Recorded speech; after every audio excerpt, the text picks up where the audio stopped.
ಮತ್ತೆ ಯುದ್ಧ ಶುರುವಾಯಿತು ಅನ್ನೋದಕ್ಕೆ ಅಡ್ಡಿ ಇಲ್ಲ. 48 ಗಂಟೆಗಳಿಂದ ಅಮೇರಿಕ ಇರಾನ್ ಮೇಲೆ ದಾಳಿ ಮಾಡ್ತಾ ಇದೆ. ನಿನ್ನೆ ತನಕ 80 ಜಾಗಗಳ ಮೇಲೆ ದಾಳಿ ಮಾಡಿತ್ತು. ನಿನ್ನೆ ರಾತ್ರಿಯಿಂದ ಇವತ್ತಿನ ತನಕ 24 ಗಂಟೆಯಲ್ಲಿ ಮತ್ತೆ 90 ಜಾಗಗಳ ಮೇಲೆ ದಾಳಿ, ಅಲ್ಲಿಗೆ 170 ಸ್ಥಳಗಳನ್ನು ಟಾರ್ಗೆಟ್ ಮಾಡಿಕೊಂಡು.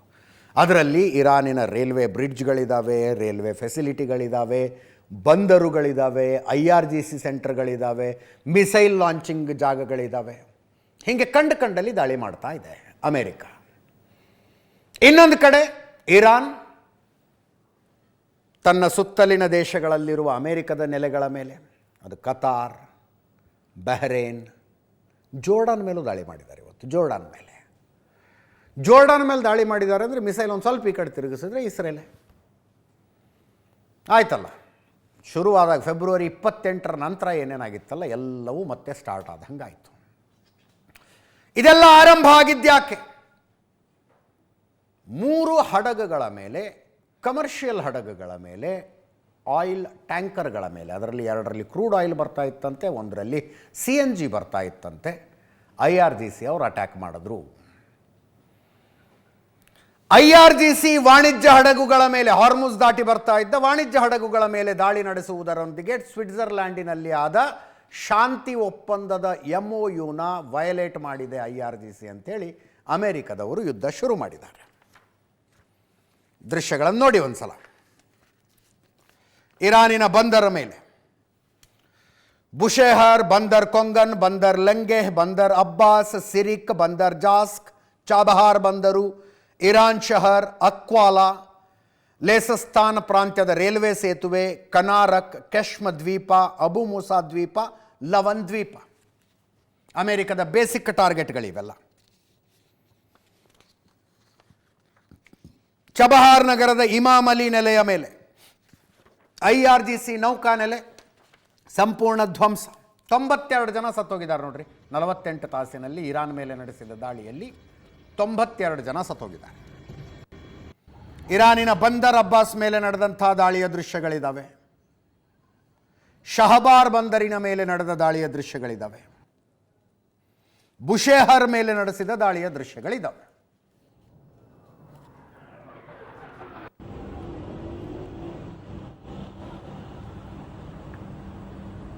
ಟ್ರಂಪ್ ಓಪನ್ ಆಗಿ ಹೇಳಿದ್ರು, ಇರಾನ್ 1 ಅಟ್ಯಾಕ್ ಮಾಡಿದ್ರೆ ನಾವು 20 ಅಟ್ಯಾಕ್ ಮಾಡ್ತೀವಿ ಅಂತ ಟ್ರಂಪ್ ಓಪನ್ ಆಗಿ ಹೇಳಿದ್ರು. ಪತ್ರಕರ್ತರು ಕೇಳ್ತಾರೋ, ನಾವು ಪೂರ್ಣ ಪ್ರಮಾಣದ ಮಿಲಿಟರಿ ಸಂಘರ್ಷಕ್ಕೆ ಮತ್ತೆ ಇಳಿತಾ ಇದ್ದೀವ ಅಂತ ನಂಗೆ ಗೊತ್ತಿಲ್ಲ ಅಂದರು ಟ್ರಂಪ್. ನೋಡಿ, ಅಮೆರಿಕ ಇರಾನ್ ಮೇಲೆ ದಾಳಿ ಮಾಡಿದ್ದಕ್ಕೆ ಇರಾನಿನ ಮೇಲೆ ಆದ ಪರಿಣಾಮ, ಜನ ಸತ್ರು, ಇನ್ಫ್ರಾಸ್ಟ್ರಕ್ಚರ್ ಲಾಸ್ ಆಯಿತು, ಎಲ್ಲ ಅಗ್ರೀಡ್. ಇರಾನೇನು ಅದಕ್ಕೆ ತಲೆ ಕೆಡಿಸ್ಕೊಳ್ಳೋ ಅಂಥ ದೇಶ ಅಲ್ಲ. ಜನ ಹುಡ್ತಿರ್ತಾರೆ, ಸಾಯ್ತಿರ್ತಾರಪ್ಪ, ಏನು ಮಾಡೋಕ್ಕಾಗುತ್ತೆ ಅನ್ನೋ ಮನಸ್ಥಿತಿ ಅವರು. ಇನ್ಫ್ರಾಸ್ಟ್ರಕ್ಚರ್ ಕಟ್ಕೊಳ್ಳೋಣ ಬಿಡಿ ಮತ್ತೆ ಅಂತಾರೆ.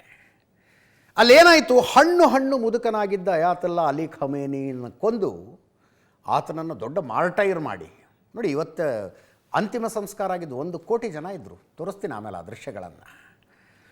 ಒಬ್ಬ ದೊಡ್ಡ ಹುತಾತ್ಮನನ್ನು ಇರಾನಿನ ಜನರ ಎದುರಿಗೆ ಕೊಟ್ಟು ಆತ ಅಯಾತುಲ್ಲಾ ಖಮೇನಿಯ ಸುತ್ತಲೂ ಇದ್ದಂಥ 45 ಅತ್ಯಾಪ್ತರನ್ನೆಲ್ಲ ಕೊಂದು ಒಂದು ಫ್ರೆಶ್ ಟೀಮ್ ಬರೋದಕ್ಕೆ ಕಾರಣರಾದ ಪುಣ್ಯಾತ್ಮ ಟ್ರಂಪ್. ಫ್ರೆಶ್ ಟೀಮ್ ಬರೋದಕ್ಕೆ IRGCಗೆ ಒಂದು ಪರ್ಪಸ್ ಸಿಕ್ತ್ರಿ. ಈಗ ಅಮೇರಿಕದ ಮೇಲೆ, ಅಮೇರಿಕದ ಅಲೈಗಳ ಮೇಲೆ ದಾಳಿ ನಡೆಸೋದಕ್ಕೊಂದು ಪರ್ಪಸ್ ಸಿಗಲಿಲ್ವಾ? ನಮ್ಮ ಮೇಲೆ ದಾಳಿ ನಡೆಸಿದ್ದಾರೆ, ಸುಮ್ಮನೆ ಇರ್ಬೇಕಾ ಅಂತ. ಅದಕ್ಕೊಂದು ಬೆಂಬಲಿಗರ ತಂಡ ಉಟ್ಕೊಳ್ಳುತ್ತೆ, ಏನು ಜನಸಂಖ್ಯೆಯಲ್ಲಿ ದೊಡ್ಡ ಮಟ್ಟದ ಬೆಂಬಲ ಸಿಗುತ್ತೆ. ಅದೆಲ್ಲ ಟ್ರಂಪ್ ಮಾಡಿಟ್ರು. ಈಗ ಸ್ವಿಟ್ಜರ್ಲ್ಯಾಂಡ್ನಲ್ಲಿ ಶಾಂತಿ ಒಪ್ಪಂದದ MOU ಸೈನ್ ಆದ 1 ವಾರದ ನಂತರ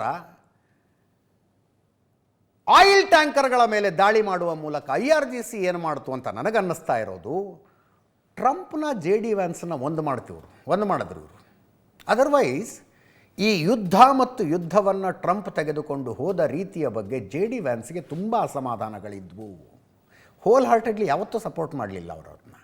ಬಟ್ ಇವತ್ತು ನೋಡಿ, ಟ್ರಂಪ್ ಮಾತಾಡ್ತಾ ಇರೋದಕ್ಕೂ JD ವ್ಯಾನ್ಸ್ ಮಾತಾಡ್ತಾ ಇರೋದಕ್ಕೂ ಏನಾದ್ರು ಡಿಫ್ರೆನ್ಸ್ ಇದೆಯಾ? They are speaking in same lines.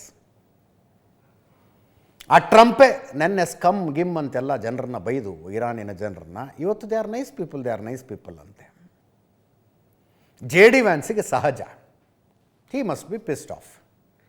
ಅಂದರೆ ಮಾತುಕತೆ ಆಗೋದು ಅಂತ ಆದಮೇಲೆ ಅಮೇರಿಕದ ನಿಯೋಗದ ನೇತೃತ್ವ JD ವ್ಯಾನ್ಸ್ದು ಅಂತ ನಿರ್ಧಾರ ಆಗಿತ್ತು. ಅದಕ್ಕೆ ವಾರಗಟ್ಟಲೆ ಪ್ರಿಪ್ರೇಷನ್, ಇವೆಲ್ಲ ಸಣ್ಣ ಸಣ್ಣ ವಿಷಯ ಅಲ್ಲ ಇವು. ಏನೋ ಜಮೀನಿನ ಮಾತುಕತೆ ಕೂತ್ಕೊಂಡು ಎರಡೂ ಕಡೆಯವರು ಕೂತ್ಕೊಂಡು ಒಂದು ಹಂತಕ್ಕೆ ಬಂದರು, ಹಂಗೆ ಆಗೋದಿಲ್ಲ ಇದು. ಎರಡು ದೇಶಗಳ ಮಧ್ಯದ ಕದನ ವಿರಾಮ, ತುಂಬ ತಲೆ ಕೆಡಿಸ್ಕೋಬೇಕು, ಹಗಲು ರಾತ್ರಿ ನಿದ್ದೆಗೆಟ್ಟು ಡ್ರಾಫ್ಟ್ಗಳನ್ನು ಮಾಡಬೇಕು. ಮಾಡಿದ ಡ್ರಾಫ್ಟ್ಗಳು ಒಪ್ಪಿಗೆ ಆಗಲಿಲ್ಲ ಅಂದರೆ 10 ನಿಮಿಷದಲ್ಲಿ ವೇಸ್ಟು, ಕಸದ ಬುಟ್ಟಿಗೆ ಹೋಗ್ತವೆ. ಹಾಗೆಲ್ಲ ಮಾಡಿ ನೀವು ಕರೆದಾಗ ಬರೋದಕ್ಕೆ ತಯಾರಿರ್ತೀನಿ ಅಂತ ವಾಷಿಂಗ್ಟನ್ನಲ್ಲಿ ವಿಮಾನ ರೆಡಿ ಇಟ್ಕೊಂಡು ಇಸ್ಲಾಮಾಬಾದಿಗೆ ಬರೋಕ್ಕೆ ರೆಡಿ ಇದ್ಕೊಂಡು ಫೈನಲಿ ಸ್ವಿಟ್ಜರ್ಲ್ಯಾಂಡ್ನಲ್ಲಿ ಡೀಲ್ ಸೈನ್ ಆಗಿ ಅಷ್ಟೆಲ್ಲ ಮಾಡಿದ ಮನುಷ್ಯನಿಗೆ ಒಂದು ವಾರದಲ್ಲಿ ತಾನು ಮಾಡಿದ ಏನು ಕೆಲಸ ಎಲ್ಲ ಹೊಳೆಯಲ್ಲಿ ಹುಣಸೆ ಹಣ್ಣು ತೊಳೆದಂಗೆ ಆಗ್ಬಿಡ್ತು ಅಂದರೆ he must be ಪಿಸ್ಡ್ of definitely. ಅದಕ್ಕೆ ಆ ರೀತಿಯ ಮಾತುಗಳು ಬರ್ತಾ ಇದ್ದಾವೆ. ಟ್ರಂಪ್ ಇವತ್ತು ಕ್ಯಾಟಗರಿಕಲಿ ಹೇಳಿದ್ರು, ಇದರಲ್ಲೇನು ಆಶ್ಚರ್ಯ ಪಡುವಂಥದ್ದಲ್ಲ. ಪ್ರಪಂಚದಲ್ಲಿ ಅತಿ ಹೆಚ್ಚು ಪ್ರಾಣ ಭಯ ಇರುವ ವ್ಯಕ್ತಿ ಯಾರು ಅಂತ ಯಾರಾದರೂ ಕೇಳಿದ್ರೆ I think at any given point of time ಅದು ಅಮೇರಿಕದ ಅಧ್ಯಕ್ಷರೇ ಆಗಿರ್ತಾರೋ ಏನೋ. ಈಗ ಇರಾನ್ ಅನ್ನುವ ಇಡೀ ದೇಶದ ವ್ಯವಸ್ಥೆ ಟ್ರಂಪ್ ಸಾವನ್ನು ಬಯಸ್ತಾ ಇದೆ. ಈ ಹಿಂದೆ ಟ್ರಂಪ್ ಮೇಲೆ 3 ಸಲ ಮರ್ಡರ್ ಅಟೆಂಪ್ಟ್ಗಳಾಗಿದ್ದಾವೆ. 3 ಸಲ. ಒಂದು ಸಲ ಅಂತೂ ಭಾಳ ಕ್ಲೋಸ್ ಸೇವ್, ಅದು ಕಿವಿನ ಸೀಳ್ಕೊಂಡು ಹೋಗಿತ್ತು ಗುಂಡು. ಈ ಎಲ್ಲ ಅಟೆಂಪ್ಟ್ಗಳ ಹಿಂದೆ ಒಂದಲ್ಲ ಒಂದು ರೀತಿಯಲ್ಲಿ ಇರಾನೇ ಇದ್ದದ್ದು, ಡೈರೆಕ್ಟ್ಲಿ ಆರ್ ಇಂಡೈರೆಕ್ಟ್ಲಿ. ಟ್ರಂಪ್ ಅದನ್ನು ಇವತ್ತು ಕ್ಯಾಟಗರಿಕಲಿ ಮತ್ತೊಮ್ಮೆ ಹೇಳಿದ್ರು, yes I am enemy number 1 ಅಂತ. ಏನಾಯಿತು, ನ್ಯಾಟೋ ಸ್ಥಾಪನೆಯಾಗಿ 70 ವರ್ಷ ಆಯ್ತಂತೆ. ಅದರ ಸಂಭ್ರಮಾಚರಣೆಯ ಕಾರ್ಯಕ್ರಮವೊಂದನ್ನು ಟರ್ಕಿಯಲ್ಲಿ ಅರೇಂಜ್ ಮಾಡಿದರು. ನ್ಯಾಟೋ ದೇಶಗಳ ಪ್ರತಿನಿಧಿಗಳು ಬಂದಿದ್ದರು, ಡೊನಾಲ್ಡ್ ಟ್ರಂಪು ಅಲ್ಲಿಗೆ ಹೋಗಿದ್ದು ಡೊನಾಲ್ಡ್ ಟ್ರಂಪ್ಗೆ ಕತಾರ್ ಗಿಫ್ಟ್ ಕೊಟ್ಟ ವಿಮಾನದಲ್ಲಿ. ಅದು ಬಹಳ ಸುದ್ದಿಯಾಗಿತ್ತು ಅವಾಗ. ಟ್ರಂಪ್ ಅಧ್ಯಕ್ಷರಾದ ಹೊಸ್ತರಲ್ಲಿ ಕತಾರು ಟ್ರಂಪ್ ತಮ್ಮ ದೇಶಕ್ಕೆ ಭೇಟಿ ಕೊಟ್ಟಾಗ ಒಂದು ಇಡೀ ವಿಮಾನನೇ ಗಿಫ್ಟ್ ಕೊಟ್ಬಿಟ್ರು. ಆಮೇಲೆ ಅದನ್ನೇನೋ $400 ಮಿಲಿಯನ್ ರಿನೋವೇಟ್ ಮಾಡಿದ್ರಂತೆ, ಏನೇನೋ ಆಯ್ತು. ಅದು ಆ ವಿಮಾನ ಹತ್ಕೊಂಡು ಟರ್ಕಿಗೆ ಹೋಗಿದ್ದು ಟ್ರಂಪ್. ಒಂದು ವಿಮಾನದಲ್ಲಿ ಒಂದು ದೇಶಕ್ಕೆ ಹೋಗಿದ್ದಾರೆ ಅಂದರೆ ವಾಪಸ್ ಅದೇ ವಿಮಾನದಲ್ಲಿ ಬರ್ತಾರೆ. ಅಮೇರಿಕದಂಥ ದೊಡ್ಡ ದೇಶದ ಅಧ್ಯಕ್ಷರು, ಅಂಡರ್ಸ್ಟ್ಯಾಂಡೇಬಲ್. ಆದರೆ ಟ್ರಂಪ್ ಕತಾರ್ ಗಿಫ್ಟ್ ಕೊಟ್ಟ ವಿಮಾನ ಬಿಟ್ಟು ಏರ್ಫೋರ್ಸ್ 1 ಅಲ್ಲಿಗೆ ತರಿಸ್ಕೊಂಡು ಏರ್ಫೋರ್ಸ್ 1 ವಾಪಸ್ ಬಂದರು. ಟರ್ಕಿಯಿಂದ ಬ್ರಿಟಿಷ್ ಏರ್ಬೇಸಿಗೆ ಬಂದು ಅಲ್ಲಿಂದ ವಾಪಸ್ ವಾಷಿಂಗ್ಟನ್ನಿಗೆ ಬಂದರು. ಇದು ಯಾಕೆ, ಹಿಂಗ್ಯಾಕೆ ಮಾಡಿದ್ರಿ ಅಂತ ಪತ್ರಕರ್ತರು ಕೇಳ್ತಾರೆ. ಅಂದರೆ ಅಲ್ಲಿನ ಮೀಡಿಯಾಗೆ ಡೌಟ್ ಬಂದಿತ್ತು, ಕತಾರ್ ಗಿಫ್ಟ್ ಕೊಟ್ಟ ವಿಮಾನವನ್ನು ಹೊಡೆದುರುಳಿಸೋದಕ್ಕೆ ಏನಾದರೂ ದಾರಿ ಮಧ್ಯದಲ್ಲಿ ಪ್ಲ್ಯಾನ್ ಆಗಿತ್ತಾ? ಅದಕ್ಕೆ ಏಕಾಏಕಿ ಆ ಪ್ಲ್ಯಾನನ್ನು ಚೇಂಜ್ ಮಾಡಿ ವಿಮಾನ ಬದಲಿಸಿದ್ರ ಅಧ್ಯಕ್ಷರು ಅಂತ. ಅದಕ್ಕೆ ಟ್ರಂಪ್ ಇಲ್ಲ ಅಂತಾರೆ. ಅಲ್ಲಿ ಸೇರಿದ್ದ ಜನ ವಿಮಾನ ನೋಡಬೇಕು ಅಂತಿದ್ರು. ನೋಡ್ಕೊಳ್ಳಿ ಅಂಥೇಳಿ ನಾ ಬ್ಯಾರದ ಹತ್ಕೊಂಬಂದೆ ಅನ್ನೋ ಥರ ಹೇಳ್ತಾರೆ ಟ್ರಂಪ್. ಮತ್ತೆ ಫೆಬ್ರವರಿ 28 ನಂತರದ ಬೆಳವಣಿಗೆಗಳೇ ರಿಪೀಟ್ ಆದವು. ಬ್ಯಾಕ್ ಟು ಸ್ಕ್ವೇರ್ 1 ಅಂತ ನಾನು ಹೇಳಿದ್ದು. ಇರಾನ್ ಮೇಲೆ ಅಮೇರಿಕ ದಾಳಿ ಶುರು ಮಾಡ್ತು ಅನ್ನುವ ಒಂದೇ ಕಾರಣಕ್ಕಲ್ಲ, ಸೇಮ್ ಅಲ್ಲ ಅವಾಗಾಗಿದ್ದು. ಅಮೇರಿಕ ಇರಾನನ್ನು ಹೊಡೆಯೋದಕ್ಕೆ ಶುರು ಮಾಡ್ತು. ಇರಾನ್ಗೆ ವಾಪಸ್ ಅಮೇರಿಕಾನ ಹೊಡೆಯೋಣ ಅಂದರೆ ಅಮೇರಿಕಾ ತನಕ ಹೋಗಿ ತಲುಪಬಲ್ಲಂಥ ಯಾವ ಮಿಸೈಲ್ಗಳು, ಡ್ರೋನ್ಗಳು, ಬೇಸಿಕಲಿ ಯಾವ ಆಯುಧಗಳು ಇರಾನ್ ಹತ್ರ ಇಲ್ಲ. ಅಂಥ ಟೈಮ್ನಲ್ಲಿ ಇರಾನ್ ಏನು ಮಾಡಬೇಕು? ತನ್ನ ದೇಶದ ಸುತ್ತಲೂ ಇರುವ ಇಸ್ಲಾಮಿಕ್ ರಾಷ್ಟ್ರಗಳಲ್ಲೇ ಅಮೇರಿಕ ಮಾಡಿಕೊಂಡಿರುವ ಸೇನಾ ನೆಲೆಗಳನ್ನು ಹೊಡೆಯೋದು. ಅದನ್ನೇ ಮಾಡಿದ್ರು ಅವರು.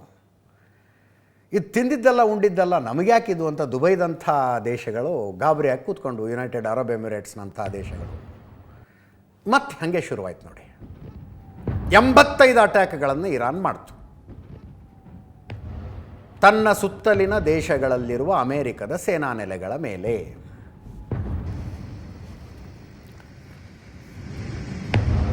ಕುವೈತ್ ಏರ್ಬೇಸ್ ಮೇಲೆ ದಾಳಿಯ ದೃಶ್ಯಗಳಿದ್ದಾವೆ.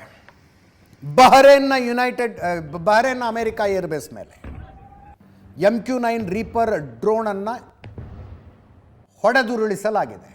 ಇರಾನ್ನವ್ರು ಹೊಡೆದಿದ್ದು ತನ್ನ ಮೇಲೆ ದಾಳಿಗೆ ಬಂದ MQ-9 ರೀಪರ್ ಡ್ರೋನನ್ನು. ಕತಾರ್ ಮೇಲೆ ಇರಾನಿನ ದಾಳಿ.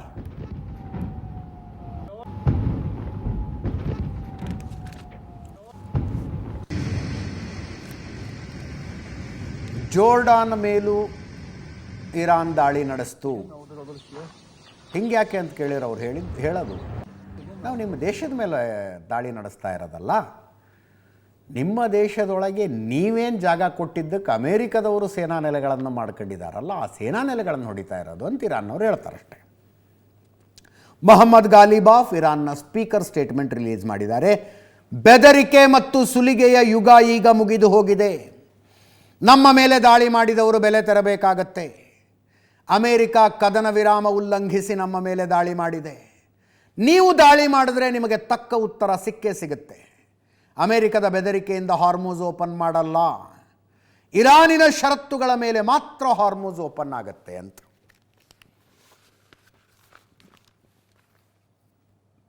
ನೋಡಿ, ಇದುವರೆಗಿನ ಇರಾನಿನ ಯಾವ ಸ್ಟೇಟ್ಮೆಂಟ್ನಲ್ಲೂ ಆ 3 ಹಡಗು ಯಾಕೆ ಹೊಡೆದ್ರು ಅನ್ನೋದು ಬರ್ತಾ ಇಲ್ಲ. ಹೊಡೆದಿದ್ರೆ ಹೊಡೆದ್ವಿ ಅನ್ಬೇಕು, ಹೊಡೆದಿಲ್ಲ ಅಂದರೆ ಹೊಡೆದೇ ಇಲ್ಲ ಅನ್ಬೇಕಪ್ಪ. 3 ಕಮರ್ಷಿಯಲ್ ಹಡಗುಗಳನ್ನು ಹೊಡೆದಿದ್ಯಾಕೆ ಅಂತ ಇನ್ನೂ ತನಕ ಹೇಳ್ತಾ ಇಲ್ಲ ಅವರು. ಈ ಸಲ ತಪ್ಪು ಮೇಲ್ನೋಟಕ್ಕೆ ಇರಾನದ್ದು ಅನ್ನಿಸ್ತಾ ಇದೆ. ಕದನ ವಿರಾಮ ಜಾರಿಗೆ ಬಂದಿತ್ತು.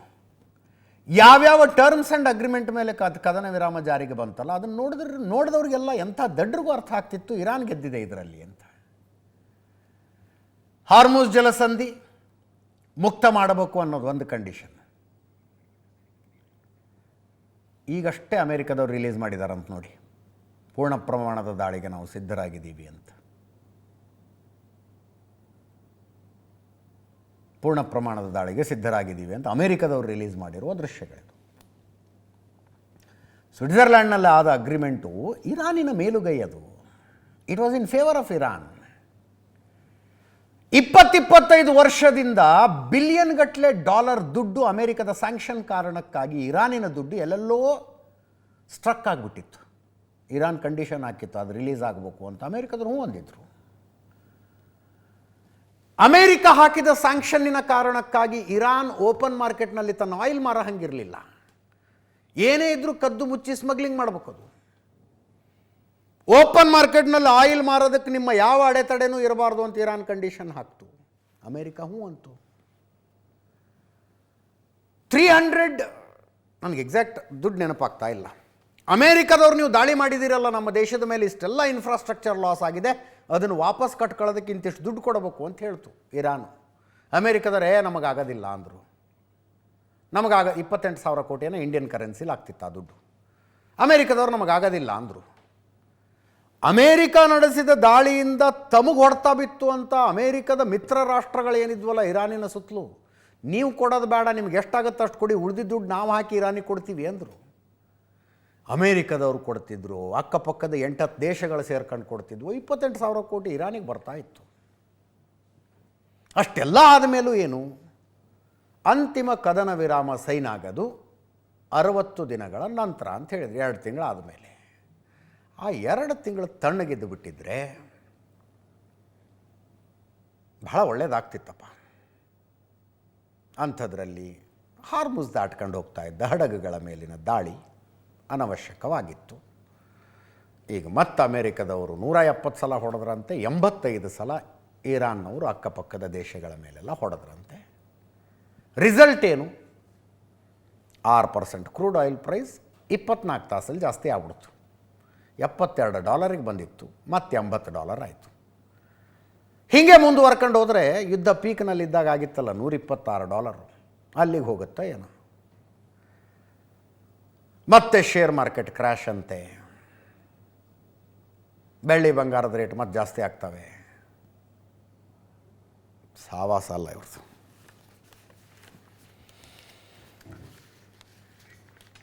ಇದರ ಮಧ್ಯೆ ನೋಡಿ, ಮಶಾದ್ ನಗರದಲ್ಲಿ, ಇರಾನಿನ ಮಶಾದ್ ನಗರದಲ್ಲಿ ಅಯಾತುಲ್ಲಾ ಖಮೇನಿಯ ಅಂತ್ಯ ಸಂಸ್ಕಾರ ಇವತ್ತು ಮುಗೀತು. 9ನೇ ತಾರೀಕು. 6 ದಿನಗಳ ಒಟ್ಟಾರೆ ಕಾರ್ಯಕ್ರಮದ ನಂತರ ಆಯಿತು ಇವತ್ತು. ಆ ಮಶಾದಿನ ಔಟ್ಸ್ಕರ್ಟ್ಸಲ್ಲೇ ದಾಳಿಯಾಗಿದೆ. ಮಶಾದ್ನ ಕನೆಕ್ಟ್ ಮಾಡ್ತಾ ಇದ್ದ railway track, railway total railway infrastructure ಮೇಲೆಲ್ಲ ದಾಳಿ ಮಾಡಿದ್ದಾರೆ. 1 ಕೋಟಿ ಜನ ಇದ್ರಂತೆ ಇವತ್ತು ಅಂತ್ಯ ಸಂಸ್ಕಾರದ ಟೋಟಲ್ ಪ್ರಕ್ರಿಯೆಯಲ್ಲಿ. ಅಯಾತುಲ್ಲಾ ಅಲಿ ಖಮೇನಿ ಅಂತ್ಯ ಸಂಸ್ಕಾರ ಇವತ್ತು ಮುಗೀತು. ಫೆಬ್ರವರಿ 28ನೇ ತಾರೀಕು ಅಮೇರಿಕಾ ಇರಾನ್ ಮೇಲೆ ಹಾಕಿದ ಮೊಟ್ಟ ಮೊದಲ ಬಾಂಬ್ನಲ್ಲೇ ಮೃತಪಟ್ಟಿದ್ದ ಇರಾನಿನ ಸರ್ವೋಚ್ಚ ನಾಯಕ ಅಯಾತುಲ್ಲಾ ಅಲಿ ಖಮೇನಿ ಅಂತ್ಯ ಸಂಸ್ಕಾರ ಖಮೇನಿಯ ಹುಟ್ಟೂರು ಮಷಾದ್ನಲ್ಲಿ ಇವತ್ತು ಮುಗಿತು.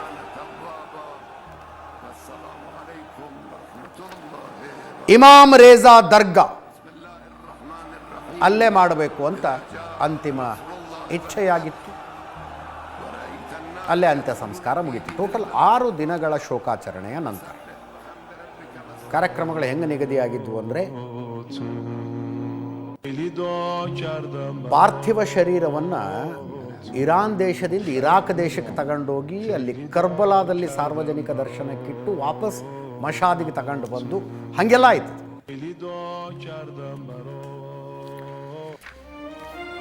ಜುಲೈ 4ರಿಂದ ಶುರುವಾಯಿತು ಅಂತ್ಯ ಸಂಸ್ಕಾರದ ಪ್ರಕ್ರಿಯೆ. 100ಕ್ಕೂ ಹೆಚ್ಚು ದೇಶಗಳ ನಿಯೋಗಗಳ ಪ್ರತಿನಿಧಿಗಳು ಗೌರವ ಸಮರ್ಪಣೆ ಮಾಡಿದ್ರು.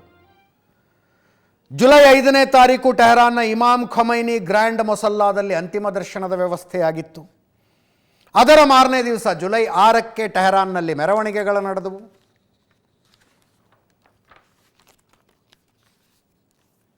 ಜುಲೈ 7 ಪವಿತ್ರ ನಗರ ಕೋಮಿಗೆ ತಗೊಂಡೋದು. ಕೋಮ್ ಶಿಯಾಗಳ ಪಾಲಿಗೆ ಅತ್ಯಂತ ಪವಿತ್ರವಾದ ನಗರ.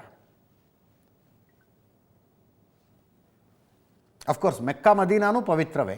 ಮೆಕ್ಕಾ ಮದೀನಾಗಳನ್ನು ಹೊರತುಪಡಿಸಿದರೆ ಶಿಯಾಗಳಿಗೆ ಯಾವುದು ಪವಿತ್ರ ಜಾಗ ಅಂತ ಕೇಳಿದರೆ ಕೋಮ್ ಅಂತ ಹೇಳಬಹುದು. ಅಲ್ಲಿ ಮೊಹಮ್ಮದ್ ಪೈಗಂಬರರ ಕುಟುಂಬಕ್ಕೆ ಸೇರಿದ ಅನೇಕರ ಸಮಾಧಿಗಳಿದ್ದಾವೆ. ಜುಲೈ 7 ಕೋಮ್ ನಗರದಲ್ಲಿ. ನಿನ್ನೆ ಕೋಮ್ನಿಂದ ಇರಾಕ್ ದೇಶಕ್ಕೆ ತಗೊಂಡೋದು ಪಾರ್ಥಿವವನ್ನು. ಅಲ್ಲಿ ಇರಾಕ್ನ ನಜಫ್ ಅನ್ನುವಂಥ ಒಂದು ಊರು, ಕರ್ಬಲಾ ಅನ್ನುವಂಥ ಇನ್ನೊಂದು ಊರು, 2 ಕಡೆ ಸಾರ್ವಜನಿಕರ ದರ್ಶನಕ್ಕಿಡಲಾಯಿತು.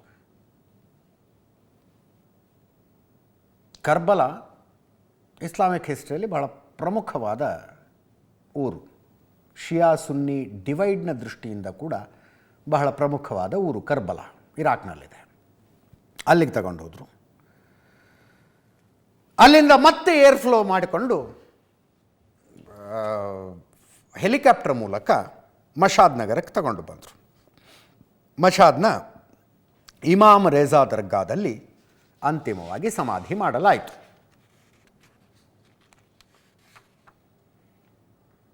ಕಾಬಾದ ಕಿಬ್ಲಾದ ದಿಕ್ಕಿಗೆ ಅಯಾತುಲ್ಲಾ ಅಲಿ ಖಮೇನಿ ಮುಖವನ್ನು ಇಟ್ಟು ಸಮಾಧಿ ಮಾಡಲಾಯಿತು. ನೋಡಿ, ಅಲ್ಲಿ ಮಷಾದ್ ನಗರದಲ್ಲಿ ನಡೀತಾ ಇದ್ದದ್ದಿದು. ಅಲ್ಲೇ ಅಂತಿಮ ಸಂಸ್ಕಾರ ಆಗಿದ್ದು. ಒಂದು ಕಡೆ ಊರಿನ ಒಳಗೆ ಅಂತಿಮ ಸಂಸ್ಕಾರ ನಡೀತಾ ಇದ್ದರೆ, ಊರು ಹೊರಗೆ ಅಮೇರಿಕದ ದಾಳಿ ನಡೀತಾ ಇತ್ತು. ಮಷಾದ್ನ ರೈಲ್ವೆ ಸ್ಟೇಷನ್ನು, ಮಷಾದ್ ಟೆಹರಾನ್ ರೈಲು ಮಾರ್ಗದ ಮೇಲೆ ಅಮೇರಿಕ ದಾಳಿ ನಡೆಸ್ತು.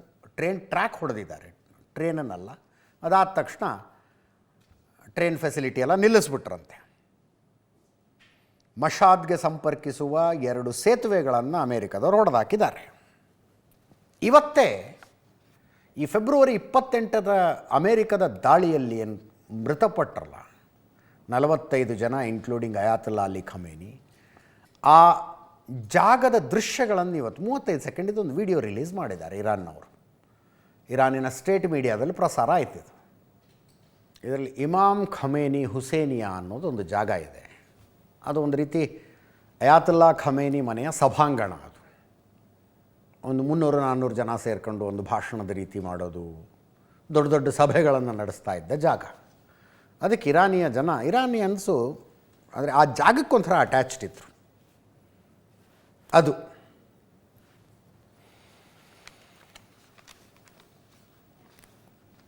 ಮುಗೀತು. ಒಂದು ಚಾಪ್ಟರು, ಇರಾನಿನ ಒಂದು ದೊಡ್ಡ ಚಾಪ್ಟರ್ ಕ್ಲೋಸ್ ಆದಂಗಾಯಿತು ಅಂತ್ಯ ಸಂಸ್ಕಾರದ ಮೂಲಕ.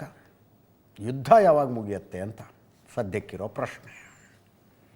ಇವತ್ತಿನ ವಾತಾವರಣ ನೋಡಿದ್ರು ಇದು ಹಂಗೆ ಕಾಣಿಸ್ತಾ ಇಲ್ಲ. ನಿಲ್ಲೋದಕ್ಕೆ ಏನು ಮಾಡಬೇಕು? ಹಡಗುಗಳ ಮೇಲೆ ದಾಳಿ ಮಾಡ್ತಾ ಇರೋರು IRGC ಅವರು. IRGC ಇರಾನನ್ನು ಆಳ್ತಾ ಇರುವವರ ನಿಯಂತ್ರಣದಲ್ಲಿದೆಯಾ? ಈ ಪ್ರಶ್ನೆಗೆ ಉತ್ತರ ಸಿಗಬೇಕು ಅಂದರೆ ಇರಾನನ್ನು ಆಳ್ತಾ ಇರೋರು ಯಾರು ಅನ್ನೋ ಪ್ರಶ್ನೆ ಸಹಜವಾಗಿ ಬರುತ್ತೆ. ಅಯಾತುಲ್ಲಾ ಖಮೇನಿ ಇರುವ ತನಕ ಒಬ್ಬ ಮನುಷ್ಯನ ನೇತೃತ್ವದಲ್ಲಿ ಇಡೀ ದೇಶ ಇತ್ತು. IRGC ಖಮೇನಿ ಹೇಳ್ದಂಗೆ ಕೆಲಸ ಮಾಡ್ತಿತ್ತು. ಈಗ ಅಯಾತುಲ್ಲಾ ಖಮೇನಿ ಇಲ್ಲ, ಮುಜ್ತಬಾ ಖಮೇನಿ ನೆಕ್ಸ್ಟು ಸರ್ವೋಚ್ಚ ನಾಯಕ ಅಂತೆ. ಆ ಮನುಷ್ಯ ಎಲ್ಲಿದ್ದಾನೆ, ಹೆಂಗಿದ್ದಾನೆ, ಆರೋಗ್ಯವಾಗಿದ್ದಾನ, ಆರೋಗ್ಯವಾಗಿ ಇಲ್ವಾ, ಬದುಕಿದಾನ, ಸತ್ತಿದಾನ, ಒಂದಕ್ಕೂ ಉತ್ತರ ಇಲ್ಲ, ಒಂದಕ್ಕೂ ಉತ್ತರ ಇಲ್ಲ. ಅಮೇರಿಕದವರು ಯಾಕ್ರಯ್ಯ 3 ತೈಲ ಟ್ಯಾಂಕರ್ಗಳ ಮೇಲೆ ದಾಳಿ ನಡೆಸಿದ್ರಿ ಅಂತ ಕೇಳಿದ್ರೆ ಉತ್ತರ ಕೊಡೋದಕ್ಕೆ ಯಾರೂ ಇಲ್ಲ ಇರಾನ್ನಲ್ಲಿ. IRGC ಅವ್ರನ್ನ ಯಾಕ್ರಿ ಅದರ ಮೇಲೆ ದಾಳಿ ಮಾಡಿದ್ರೆ ನೀವು ಅಮೇರಿಕದ ಹಡಗುಗಳ ಮೇಲೆ ಅಂತ ಕೇಳೋದಕ್ಕೂ ಯಾರೂ ಇಲ್ಲ. ನಾವು IRGCಗೆ ಹೇಳ್ತೀವಿ ಬಿಡಿ, ಇನ್ನು ಮುಂದೆ ಹಿಂಗೆ ಆಗೋದಿಲ್ಲ ಅಂತ ಹೇಳೋದಕ್ಕೂ ಯಾರೂ ಇಲ್ಲ. ಹಂಗಿರುವಾಗ ಸದ್ಯಕ್ಕಿರೋ ಪ್ರಶ್ನೆ, ಮುಂದಿನ ಶಾಂತಿ ಮಾತುಕತೆ ಅಂತ ನಡೆದ್ರೆ ಯಾರ್ಯಾರ ಮಧ್ಯದಲ್ಲಾಗತ್ತೆ? ಈಗ ಅಮೇರಿಕ ಏನು ಮಾಡಬೇಕು? IRGC ಅವ್ರನ್ನೇ ಕರೆದು ಕೂಡಿಸ್ಕೋಬೇಕಾ, ನಿಮ್ಮ ಜೊತೆ ಶಾಂತಿ ಒಪ್ಪಂದ ಮಾಡ್ಕೋತೀವಿ ಅಂತ? ಇರಾನಿನ ಪರವಾಗಿ ಮಾತುಕತೆ ನಡೆಸ್ತಾ ಇರೋರು ಆ ಗಾಲಿಬಾಫ್ ಅನ್ನುವಂಥ ಸ್ಪೀಕರು, ಅರಾಕ್ಷಿ ಅನ್ನುವಂಥ ವಿದೇಶಾಂಗ ಸಚಿವ, ಅವರಿಬ್ಬರು ಮಾತು ಯಾರು ಕೇಳ್ತಾರೆ, ಯಾರು ಕೇಳೋದಿಲ್ಲ, ಒಂದು ಕ್ಲಾರಿಟಿ ಇಲ್ಲ. ಮುಂದಿನ ಸುದ್ದಿಗೆ ಹೋಗೋಣ. ಇನ್ನೊಂದು ಇದೊಂದು ಓಕೆ. ಪ್ರಧಾನಿ ನರೇಂದ್ರ ಮೋದಿ 3 ದೇಶಗಳ ವಿದೇಶ ಪ್ರವಾಸದ ಭಾಗವಾಗಿ ಆಸ್ಟ್ರೇಲಿಯಾದಲ್ಲಿದ್ದಾರೆ. ಆಸ್ಟ್ರೇಲಿಯಾದ ಮೆಲ್ಬರ್ನ್ನಲ್ಲಿದ್ದಾರೆ. ಇಂಡೋನೇಷ್ಯಾ ಪ್ರವಾಸ ಮುಗಿಸ್ಕೊಂಡು ಆಸ್ಟ್ರೇಲಿಯಾಗೆ ಹೋಗಿದ್ದಾರೆ. ಆಸ್ಟ್ರೇಲಿಯಾದಿಂದ ನ್ಯೂಜಿಲೆಂಡಿಗೆ ಹೋಗಿ ವಾಪಸ್ ಭಾರತಕ್ಕೆ ಬರ್ತಾರೆ. 40 ವರ್ಷಗಳ ನಂತರ ಭಾರತದ ಪ್ರಧಾನಿಯೊಬ್ಬರು ನ್ಯೂಜಿಲೆಂಡಿಗೆ ಹೋಗ್ತಾ ಇರೋದಂತೆ. ಇಂಡೋನೇಷ್ಯಾದಲ್ಲಿರುವ ಭಾರತೀಯರು, ಇಂಡಿಯನ್ ಡಯಾಸ್ಪೋರಾನ ಹೆಂಗೆ ಉದ್ದೇಶಿಸಿ ಮಾತಾಡಿದ್ರಲ್ಲ, ಹಾಗೆ ನರೇಂದ್ರ ಮೋದಿ ಆಸ್ಟ್ರೇಲಿಯಾದಲ್ಲಿರುವ ಭಾರತೀಯ ಸಂಜಾತರು, ಇಂಡಿಯನ್ ಡಯಾಸ್ಪೋರಾನ ಉದ್ದೇಶಿಸಿ ಮಾತಾಡಿದ್ರು.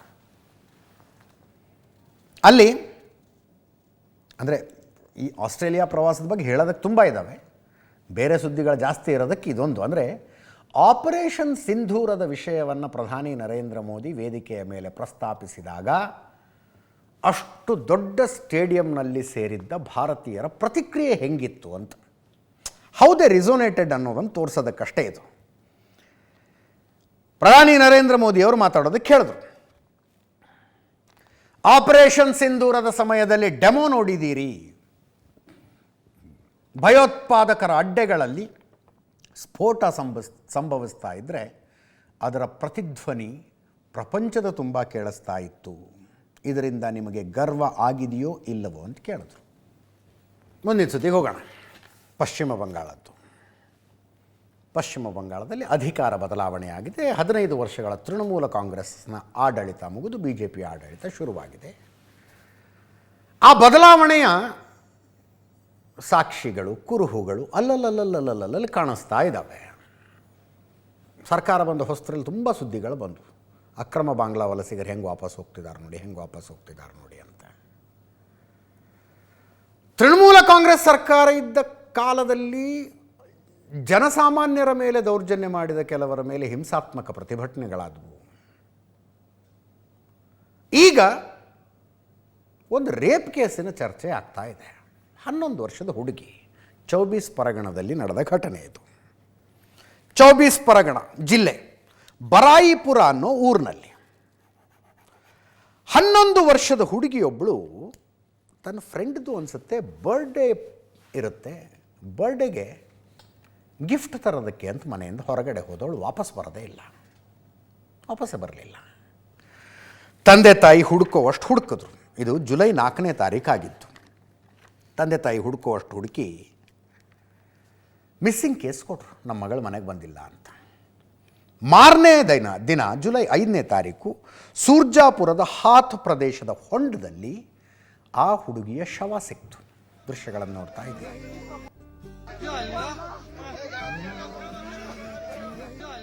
ಜುಲೈ 4 ಹುಡುಗಿ ಮಿಸ್ ಆದ್ಲು. ಜುಲೈ 5ನೇ ತಾರೀಕು ಬಾಡಿ ಸಿಕ್ತು. ಜುಲೈ 6ನೇ ತಾರೀಕು ಜೋರ ಪ್ರತಿಭಟನೆಗಳಾದವು. ಜನ ರಸ್ತೆ ತಡೆ ನಡೆಸಿದ್ರು, ಕೆಲವು ಕಡೆ ಕಲ್ಲು ತೂರಾಟ ಆದವು. ಯಾರೋ ಒಬ್ಬನ ಮೇಲೆ ಡೌಟ್ ಬಂತು, ಇವನೇ ರೇಪ್ ಮಾಡಿದ್ದಾನೆ ಅಂತ. ಜನ ಹಿಡ್ಕೊಂಡು ಬಡಿದ್ರು ಆತನನ್ನು. ಪೊಲೀಸರು ಇನಿಷಿಯಲ್ ಇನ್ವೆಸ್ಟಿಗೇಷನ್ ಮಾಡಿ ಇವಂದೇನು ಇಲ್ಲ ಇದರಲ್ಲಿ ಅಂತೇಳಿ ಬಿಟ್ಟು ಕಳಿಸಿದ್ರು. ಜುಲೈ 7ನೇ ತಾರೀಕು ಈ ರೇಪ್ ಆ್ಯಂಡ್ ಮರ್ಡರ್ ಕೇಸ್ನ ತನಿಖೆಗೆ ಒಂದು SIT ರಚನೆ ಮಾಡಲಾಯಿತು. SIT ರಚನೆ. SIT ಅವರು ಪ್ರಭಾಸ್ ಮಂಡಲ್ ಅನ್ನುವ ವ್ಯಕ್ತಿ ಸೇರಿದಂತೆ, ಅಲ್ಲೇನು ಹೊಡೆದ್ರಲ್ಲ ಜನ, ಆತ ಅಲ್ಲ ತಪ್ಪಿತಸ್ಥ, ಆತನ ಮೇಲೆ ಡೌಟ್ ಬಂದಿತ್ತು ಜನರಿಗೆ, ಹೊಡೆದ್ರು. SIT ರಚನೆ ಆದ ಮೇಲೆ ಈ ಫೋಟೋದಲ್ಲಿ ಏನು ಕಾಣಿಸ್ತೀಯ ನೋಡಿ, ಪ್ರಭಾಸ್ ಮಂಡಲ್ ಮತ್ತು 4 ಜನ, ಪ್ರಭಾಸ್ ಮಂಡಲ್ ಸೇರಿದಂತೆ 4 ಜನರನ್ನು ಪೊಲೀಸರು ಅರೆಸ್ಟ್ ಮಾಡಿದ್ರು. ಜುಲೈ 7. ಜುಲೈ 8 ನೆನ್ನೆ ಸ್ಪಾಟ್ ಮಹಜರ್ ಅಂತ ಮಾಡ್ತಾರಲ್ಲ ಪೊಲೀಸರು, ಆರೋಪಿಯನ್ನು ಜಾಗಕ್ಕೆ ಕರ್ಕೊಂಡು ಹೋಗಿ ಎಲ್ಲೆಲ್ಲಿ ಏನೇನು ಮಾಡಿದೆ ತೋರಿಸು ಅಂತ. ಅದನ್ನು ಮಾಡೋದಕ್ಕೆ ಅಂತ ಪ್ರಭಾಸ್ ಮಂಡಲ್ನನ್ನು ಕರ್ಕೊಂಡೋಗಿದ್ದರು. ಅಲ್ಲಿ ಪ್ರಭಾಸ್ ಮಂಡಲ್ಲು ಪೊಲೀಸರ ಸೊಂಟದಲ್ಲಿದ್ದಂಥ ಪಿಸ್ತೂಲ್ನ ಕಿತ್ಕೊಂಡು ಪೊಲೀಸರಿಗೆ ಶೂಟ್ ಮಾಡೋದಕ್ಕೆ ಹೋದಂತೆ. ಅವರು ಪ್ರಾಣ ರಕ್ಷಣೆಗಾಗಿ ಪೊಲೀಸರು ಮತ್ತೆ ಮಾಡ್ತಾರಲ್ಲ, ಅವರು ಗುಂಡು ಹೊಡೆದಿದ್ದಾರೆ, ಆತ ಸತ್ತೋಗಿದ್ದಾನೆ. He was encountered. July 4 rape and murder, July 8 ಪ್ರಮುಖ ಆರೋಪಿಯ ಎನ್ಕೌಂಟರ್. ಇದು ಪಶ್ಚಿಮ ಬಂಗಾಳದಲ್ಲಿ ಜೋರು ರಾಜಕೀಯ ಆರೋಪ ಪ್ರತ್ಯಾರೋಪಕ್ಕೆ ಕಾರಣ ಆಗ್ತಾ ಇದೆ. ತೃಣಮೂಲ ಕಾಂಗ್ರೆಸ್ನವರು ಇದು ಫೇಕ್ ಎನ್ಕೌಂಟ್ರು ಅಂತಿದ್ದಾರೆ. ಕೀರ್ತಿ ಆಜಾದ್ ಸ್ಟೇಟ್ಮೆಂಟ್ ಕೊಟ್ಟಿದ್ದಾರೆ, ಬರಾಯಿಪುರ ಎನ್ಕೌಂಟರ್ ಇದು BJPಯ ನಾಟಕ, ಅತ್ಯಾಚಾರದ ಪ್ರಕರಣದ ಆರೋಪಿ BJP ಕಾರ್ಯಕರ್ತ, ಪ್ರಮುಖ ಆರೋಪಿ ಪ್ರಭಾಸ್ ಮಂಡಲ್ BJPಯವನು. ಪ್ರಭಾಸ್ ಮಂಡಲ್ಗೆ ಇವರ ಬಗ್ಗೆ ಎಲ್ಲ ಮಾಹಿತಿ ಇತ್ತು. ಉತ್ತರ ಪ್ರದೇಶದಂತೆ ಇಲ್ಲೂ ಕಾರ್ಯಕ್ರಮ ಶುರುವಾಗಿದೆ. ಕಸ್ಟಡಿಯಲ್ಲೇ ಇದ್ದ ಆರೋಪಿಯ ಎನ್ಕೌಂಟರ್ ಯಾಕೆ ಅಂತ ಕೀರ್ತಿ ಆಜಾದ್ ಕೇಳ್ತಾ ಇದ್ದಾರೆ ತೃಣಮೂಲ ಕಾಂಗ್ರೆಸ್ನ ಸಂಸದರು. ಇನ್ನೊಂದು ಕಡೆ ಪ್ರಭಾಸ್ ಮಂಡಲ್ನ ತಾಯಿ, ಆಕೆ ಮಗನ ಹೆಣ ಕೂಡ ನಮ್ಮ ಮನೆಗೆ ತರಬೇಡಿ ಅಂದ್ಬಿಟ್ಲಂತೆ. ಆತ ಮಾಡಬಾರದು ಕೆಲಸ ಮಾಡಿದ್ದ, ಸಾಯಬಾರದ ರೀತಿಯಲ್ಲಿ ಸತ್ತು ಹೋಗಿದ್ದಾನೆ, ಹೆಣನ ನೀವೇ ಏನಾದ್ರು ಮಾಡ್ಕೊಳ್ಳಿ, ಮೊದಲೇ ನನ್ನ ಗಂಡನಿಗೆ ಅನಾರೋಗ್ಯ, ಆತನನ್ನು ನೋಡ್ಕೊಂಡಿರೋದ್ರಲ್ಲಿ ನನಗೆ ಸಾಕಬೇಕಾಗಿದೆ. ಅಂದರೆ ಆ ತಾಯಿ ಮಾತುಗಳು ಎಲ್ಲಿ ತನಕ ಅದಾವ ಅಂದರೆ, ಇಂಥ ಮಗ ನಾನು ಹೊಟ್ಟೆಲಿ ಹುಟ್ಟಿದ್ದ ಅಂತ ಹೇಳೋದಕ್ಕೂ ನನಗೆ ಅಸಹ್ಯ ಆಗುತ್ತೆ ಅನ್ನೋ ಲೆವೆಲ್ಗೆ ತಾಯಿ ಮಾತಾಡಿ ಪೊಲೀಸರು ಕರೆಕ್ಟ್ ಶಿಕ್ಷೆ ಕೊಟ್ಟಿದ್ದಾರೆ, ಏನಾದ್ರು ಮಾಡ್ಕೊಳ್ಳಿ ಅಂತ. ಈ ರೇಪ್ ಆ್ಯಂಡ್ ಮರ್ಡರನ್ನು ವಿರೋಧಿಸಿ ಮಮತಾ ಬ್ಯಾನರ್ಜಿ ಅವರು ಪ್ರತಿಭಟನೆ ನಡೆಸ್ತಾ ಇದ್ರು. ಮಮತಾ ಬ್ಯಾನರ್ಜಿ ವಿರೋಧ ಪಕ್ಷದಲ್ಲಿದ್ದಾರೆ, ಶಾಸಕರಾಗಿಲ್ಲದೆ ಹೋದ್ರೆ ಏನಾಗಿದ್ರು ಇನ್ನು ವಿರೋಧ ಪಕ್ಷದಲ್ಲಿದ್ದಾರೆ. ಅವರೊಂದು ಪ್ರತಿಭಟನೆ ನಡೆಸ್ತಾ ಇದ್ರು. ಆ ಪ್ರತಿಭಟನೆಯಲ್ಲಿ ಏನೇನೋ ಆಗಿ ತಮ್ಮ ಕಾರ್ಯಕರ್ತರಿಗೆ ತಾವೇ ಹೊಡೆದು ಎಲ್ಲ ಆಯಿತು. ಪ್ರತಿಭಟನೆ ನಡೆಸ್ತಾ ಇದ್ದವರ ಮೇಲೇನೋ ಮೊಟ್ಟೆ ತೋರಲಾಯ್ತಂತೆ. ಅಯೋಧ್ಯೆ ಹುಂಡಿ ಕಳ್ಳತನ ಪ್ರಕರಣ. ಹುಂಡಿ ಕಳ್ಳನ ಮದುವೆ ಮುರಿದು ಬಿತ್ತು. ಅವಿನಾಶ್ ಶುಕ್ಲಾ ಅಂತ ಹೆಸರು. 8 ಜನ ಏನು ಅರೆಸ್ಟ್ ಆಗಿದ್ದಾರಲ್ಲ, 8 ಜನರ ಪೈಕಿ second R third most active ಕಳ್ಳ ಅಂತಂದರೆ ಬಹುಶಃ ಈತ ಅನಿಸುತ್ತೆ. ರಾಮಲಲ್ಲಾನ ಹುಂಡಿಯಿಂದ ಕದ್ದ ದುಡ್ಡಿನಲ್ಲಿ ತಾನು ಮದುವೆ ಆಗಬೇಕಾದ ಹುಡುಗಿಗೆ ಐಫೋನ್ ಗಿಫ್ಟ್ ಕೊಟ್ಟಿದ್ದ ಈತ. ಐಫೋನ್ ಬಿಟ್ಟು 2.5 ಲಕ್ಷದ ಬೇರೆ ಬೇರೆ ಗಿಫ್ಟ್ಗಳನ್ನು ಕೊಟ್ಟಿದ್ದಂತೆ. ಅವಿನಾಶ್ ಶುಕ್ಲಾ ಇನ್ನೇನು ಮದುವೆಯಾಗಬೇಕಾಗಿತ್ತು, ರಾಮನ ಹುಂಡಿಯಿಂದ ದುಡ್ಡು ಕದ್ದವನಿಗೆ ನಾವು ಮಗಳನ್ನು ಕೊಡೋದಿಲ್ಲ ಅಂತ ಹುಡುಗಿ ಮನೆಯವರು ನಿರ್ಧಾರ ಮಾಡಿದ್ರಂತೆ. ಮದುವೆನೇ ಮುರಿದು ಬಿದ್ದಿದೆ. ಇತ್ತೀಚೆಗೆ ಅವಿನಾಶ್ ಶುಕ್ಲಾನ ಅಣ್ಣ ಮದುವೆಯಾಗಿದ್ದ, ಅದಕ್ಕೆ ಈತನ ಕಡೆಯಿಂದ 6 ಲಕ್ಷ ರೂಪಾಯಿ ಈತ ಕೊಟ್ಟಿದ್ದಂತೆ. ಈತನಿಗೆ ಇನ್ನೊಬ್ಬ ಅಣ್ಣ ಇದ್ದಾನೆ, ಆ ಅಣ್ಣನಿಗೊಂದು 5 ಲಕ್ಷ ರೂಪಾಯಿ ಏನಾದ್ರು ಮಾಡುವಂತ ಕೊಟ್ಟಿದ್ದಂತೆ. 3.5 ಲಕ್ಷ ಕೊಟ್ಟು ಒಂದು ಕಾರ್ ತಗೊಂಡಿದ್ದಂತೆ. 2024ರಲ್ಲಿ ಅಭಿಷೇಕ ತನ್ನ ತಮ್ಮ ಅಭಿಷೇಕ್ ಹೆಸರಿನಲ್ಲಿ ಜಮೀನು ಖರೀದಿ ಮಾಡಿದ್ನಂತೆ. 2024ರ ಜಮೀನು ಖರೀದಿಗೂ ರಾಮನ ಹುಂಡಿಯಿಂದ ಕದ್ದ ದುಡ್ಡೇ ಆಧಾರವ ಅನ್ನೋದರ ತನಿಖೆ ನಡೀತಾ ಇದೆ. ಈತನ ಮೇಲೆ SIT ಅವರು ರೇಡ್ ನಡೆಸಿ ಮನೆ ಸರ್ಚ್ ಮಾಡಿದಾಗ 20,39,000 ರೂಪಾಯಿ ಕ್ಯಾಶೇ ಸಿಕ್ತು. 20,39,000 ರೂಪಾಯಿ ಅಂದರೆ ಹುಂಡಿ ಕದ್ದ ದುಡ್ಡಿನಲ್ಲಿ ಇವರು ಚೈನಿ ಮಾಡ್ಕೊಂಡಿದ್ರು, ದಿಲ್ದಾರ್ ಚೈನಿ ಮಾಡ್ಕೊಂಡಿದ್ರು ಇವರು.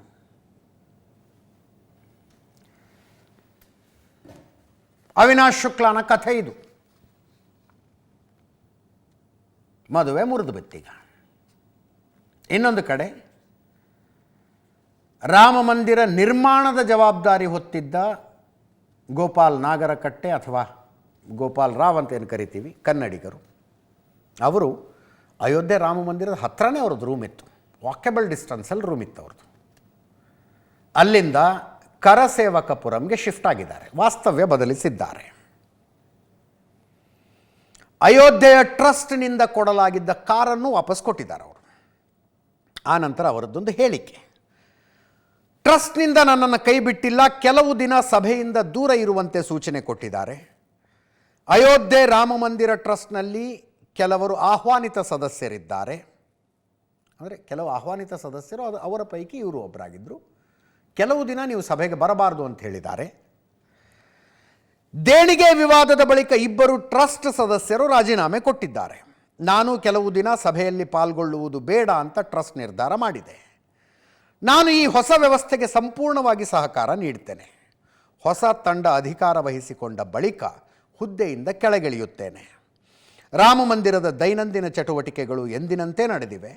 ಭಕ್ತರು ನೀಡಿದ ಚಿನ್ನ, ಬೆಳ್ಳಿ ಸೇರಿದಂತೆ ಎಲ್ಲ ಆಭರಣಗಳು ಸುರಕ್ಷಿತವಾಗಿದೆ ಅಂತ ಟ್ರಸ್ಟ್ನ ಆಹ್ವಾನಿತ ಸದಸ್ಯ ಗೋಪಾಲ್ ರಾವ್ ಅವರು ಒಂದು ಸ್ಟೇಟ್ಮೆಂಟ್ ರಿಲೀಸ್ ಮಾಡಿದ್ದಾರೆ. ರಾಜಕೀಯದಲ್ಲಿ ಆಸಕ್ತಿ ಇರುವವರು ಹೋದಲ್ಲಿ ಬಂದಲ್ಲಿ ಕೇಳ್ತಾ ಇರೋದು ಒಂದೇ ಮಾತು, ಕ್ಯಾಬಿನೆಟ್ ಯಾವಾಗ ಸರ್, ಸಚಿವ ಸಂಪುಟ ವಿಸ್ತರಣೆ ಯಾವಾಗ ಸರ್? ಇಷ್ಟೊತ್ತಿಗಾಗಲೇ ಆಗಿಬಿಡಬೇಕಾಗಿತ್ತು, ಅಟ್ಲೀಸ್ಟ್ ಒಂದು ಫೈನಲ್ ಡಿಸಿಷನ್ನಾರು ಆಗಿಬಿಡಬೇಕಾಗಿತ್ತು. ರಾಹುಲ್ ಗಾಂಧಿಯವರು ಫಾರಿನ್ಗೆ ಹೋಗಿದ್ದಾರೆ. ಯಾವ ದೇಶಕ್ಕೆ ಹೋಗಿದ್ದಾರೆ ಅಂತ ರಾಜ್ಯದ ನಾಯಕರುಗಳಿಗೆ ಗೊತ್ತಿಲ್ಲ, ಎಲ್ಲೋ ಫಾರಿನ್ಗೆ ಹೋಗಿದ್ದಾರಂತವರು ಅಂತ. ಆ್ಯಕ್ಚುಲಿ ನೆನ್ನೆ ಬರಬೇಕಾಗಿತ್ತು ಅವರು ವಾಪಸ್ಸು. ಅವರ ವಿದೇಶ ಪ್ರವಾಸ 4 ದಿನ ಎಕ್ಸ್ಟೆಂಡ್ ಆಗಿದೆ. 12ನೇ ತಾರೀಕು ಭಾನುವಾರ ಬರ್ತಾರಂತೆ. ಇಲ್ಲಿ ಡಿ ಕೆ ಶಿವಕುಮಾರ್ ಅವರ ಸಚಿವ ಸಂಪುಟದಲ್ಲಿ ಇರಬೇಕಾದ 15, 18, 20 ಗೊತ್ತಿಲ್ಲ, ಅಪ್ ಟು 20 ಜನರನ್ನು ಮಿನಿಸ್ಟರ್ ಮಾಡೋದಕ್ಕೆ ಅವಕಾಶ ಇದೆ. ಅವರ ಲಿಸ್ಟನ್ನು ರಾಹುಲ್ ಗಾಂಧಿ ಅವರು ನೋಡಿ ಫೈನಲ್ ಮಾಡಬೇಕು. ಅದು ಅವರು 12ನೇ ತಾರೀಕು ಭಾನುವಾರ ಬಂದ ನಂತರನೇ ಆಗುತ್ತೆ. ಶನಿವಾರ ಅಥವಾ ಭಾನುವಾರ ಮುಖ್ಯಮಂತ್ರಿ ಡಿ ಕೆ ಶಿವಕುಮಾರ್ ಅವರು, ಮಾಜಿ ಮುಖ್ಯಮಂತ್ರಿ ಸಿದ್ದರಾಮಯ್ಯನವರು, KPCC ಅಧ್ಯಕ್ಷ BK ಹರಿಪ್ರಸಾದ್ ಅವರು, ಮೋಸ್ಟ್ ಪ್ರಾಬಬ್ಲಿ ಉಪಮುಖ್ಯಮಂತ್ರಿ ಡಾಕ್ಟರ್ G ಪರಮೇಶ್ವರ್ ಕೂಡ ದಿಲ್ಲಿಗೆ ಹೋಗ್ತಾರೆ.